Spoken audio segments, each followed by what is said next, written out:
Os Illuminati e a Bíblia. Este filme tem como objetivo apresentar o cenário mundial para o aparecimento do Anticristo. A consumação do século predita por Jesus está muito mais próxima do que a maioria das pessoas pode pensar. O diabo vem preparando há séculos o cenário ideal, as condições necessárias que levarão o mundo ao caos. E assim como está predito nas profecias, nação se levantará contra nação e reino contra reino. Então o diabo apresentará ao mundo o Anticristo como a solução de todos os problemas, e quase todos esperarão dele a paz e a prosperidade. Porém, o Apocalipse mostra este homem montado em um cavalo branco. Ele tem um arco e uma coroa, ele virá vencendo e para vencer. Mas o profeta Daniel nos diz que esse homem é um homem vil, que tomará o reino e o poder através de guerras. Mas para nós que cremos e entendemos as predições das Escrituras, esse homem será o terrível Anticristo. Esse homem vil é chamado na Bíblia de o iníquo, o filho da perdição. Ele se levantará contra tudo o que se chama Deus e contra todo objeto de culto, e se assentará no santuário de Deus como se fosse o próprio Deus.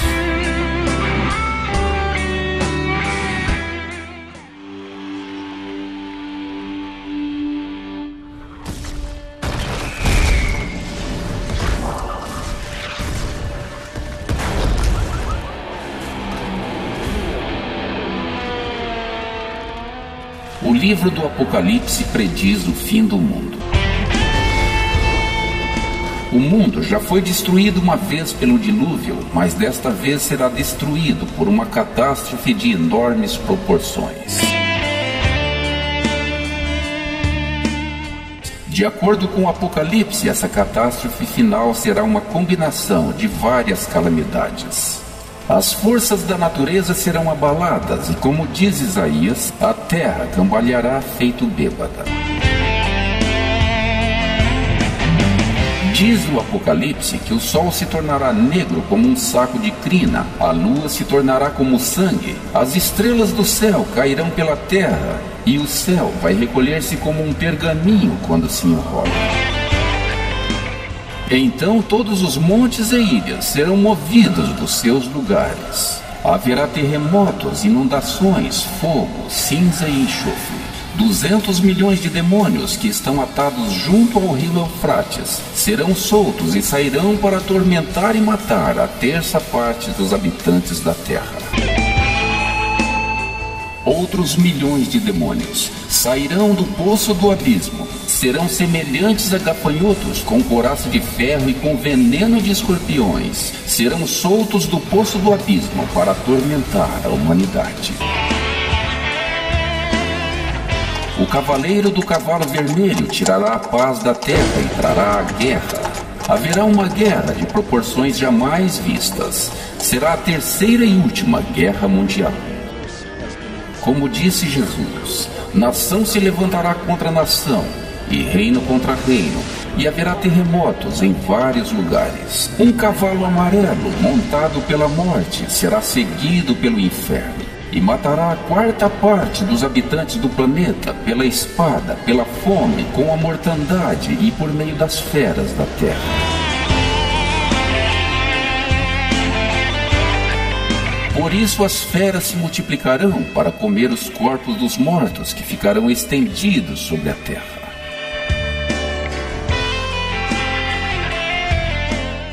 O cavaleiro do cavalo preto vem com a balança na mão para administrar a pouca comida que resta, para impedir os saques, para dar a ração somente aos que merecem. Os demais devem morrer de fome. A fumaça do poço do abismo e a estrela que cairá do céu, chamada Absinto, vão envenenar o ar, a água e o solo. Haverá guerra, fome e tormento como nunca houve antes. A humanidade será morta aos bilhões. Aparecerá no cenário mundial o comandante supremo, o Anticristo, que decretará a extinção das religiões. Os cristãos serão perseguidos e serão caçados como animais selvagens para serem mortos aos milhares. Os cristãos serão fugitivos e terão que fugir para os montes, terão que se esconder em cavernas. Acabou o tempo da graça, agora é tempo dos juízos de Deus. A salvação só será obtida pela morte.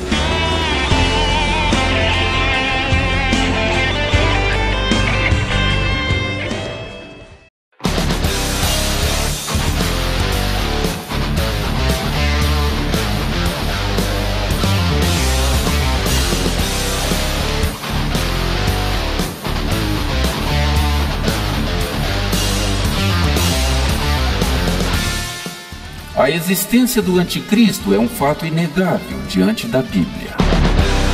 Mas se o anticristo existe, de onde ele vem? E por que motivos ele deverá vir? Tudo começou na queda do homem no jardim do Éden, quando a serpente enganou Eva para comer do fruto proibido.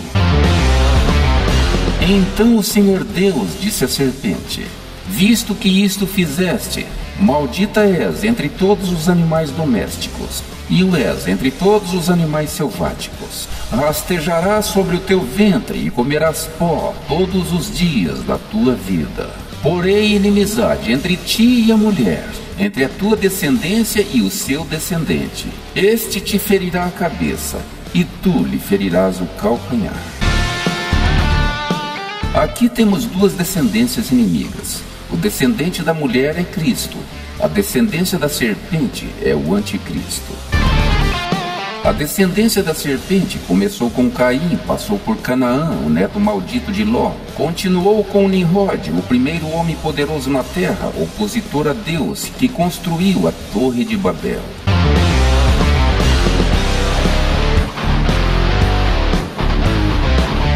Salomão foi um rei de Israel, filho de Davi, o homem segundo o coração de Deus. Mas como o diabo tenta todo homem, tentou também a Davi, pelo sexo proibido. Davi, certo dia, viu uma linda mulher tomando banho. Ela se chamava Betseba, e Davi enamorou-se dela. Betseba era esposa de um de seus soldados, a quem Davi enviou para ser morto na frente de batalha, por causa da mulher. Com Betseba, Davi teve um filho chamado Salomão. Salomão foi fruto de um pecado, mas Deus é misericordioso, amou e abençoou Salomão, e lhe deu sabedoria e riqueza. Assim Salomão foi um grande sábio e um rei muito poderoso de Israel. Mas Salomão também foi atraído pelo diabo, através do sexo proibido, e assim Salomão passou para a linhagem maldita da descendência da serpente. Salomão amou muitas mulheres estrangeiras, com as quais se casou, desobedecendo a Deus. Casou-se com as filhas dos povos idólatras, inimigos de Deus. Casou-se com a filha do faraó do Egito, a filha dos moabitas, a filha dos amonitas, dos edomitas, dos sidônios e dos heteus. Eram todos povos adoradores de deuses pagãos. E essas mulheres levaram Salomão a erguer templos a esses deuses. Salomão edificou santuário a Quemos, abominação dos moabitas, e sobre o monte em frente a Jerusalém construiu um templo a Moloque, abominação dos amonitas. Essas mulheres estrangeiras fizeram Salomão passar para o outro lado, o lado do diabo. Assim Salomão foi o fundador da sociedade secreta conhecida hoje por maçonaria. Salomão construiu o primeiro templo de Israel dedicado a Deus. O templo de Salomão guardava segredos que só ele e seu arquiteto Hiram Abif sabiam. Esses segredos do templo foram os segredos que moldaram a maçonaria, desde os dias de Salomão até aos dias de hoje.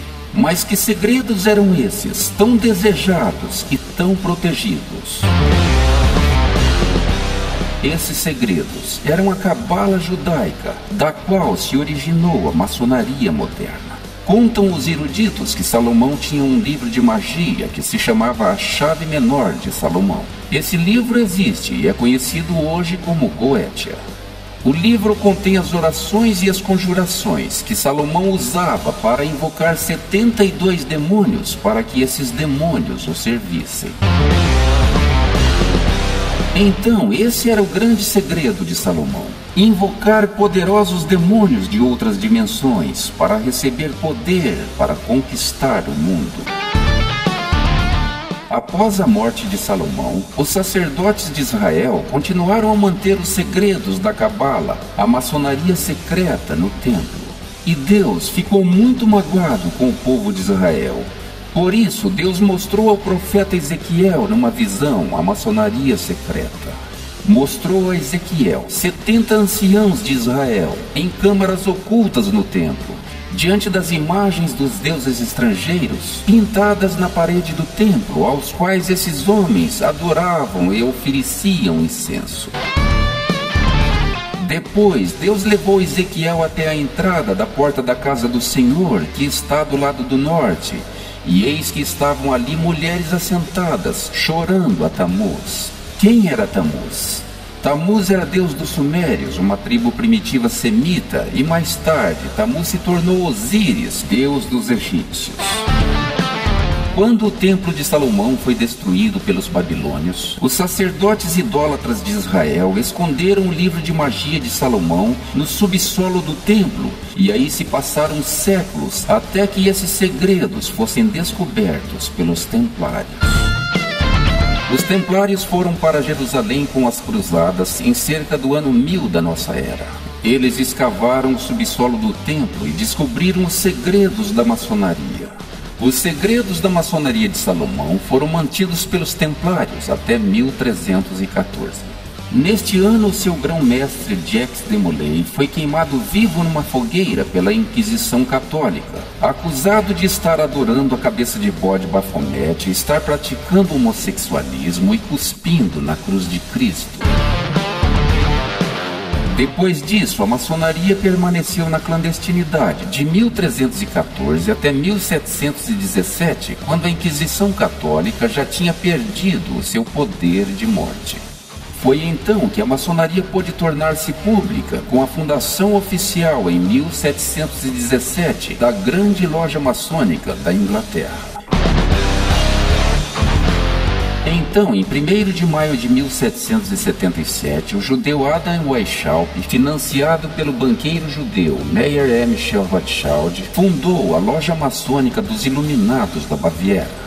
Era uma loja maçônica secreta dentro de outra loja secreta. Foi na Baviera que esses maçons da elite estabeleceram 25 metas para dominarem o mundo. Então os Iluminados da Baviera se fundiram com a maçonaria da Inglaterra, fizeram pacto com a família real britânica e se tornaram no que conhecemos hoje como os líderes globais, a elite, os detentores do poder, os Illuminati. Os Illuminati, portanto, são a descendência da serpente, através da qual virá o anticristo. Os Illuminati são opositores de Deus, são filhos do diabo, Lúcifer, a quem eles adoram como anjo de luz. Por isso os Illuminati se chamam Iluminados, pois receberam a luz de Lúcifer.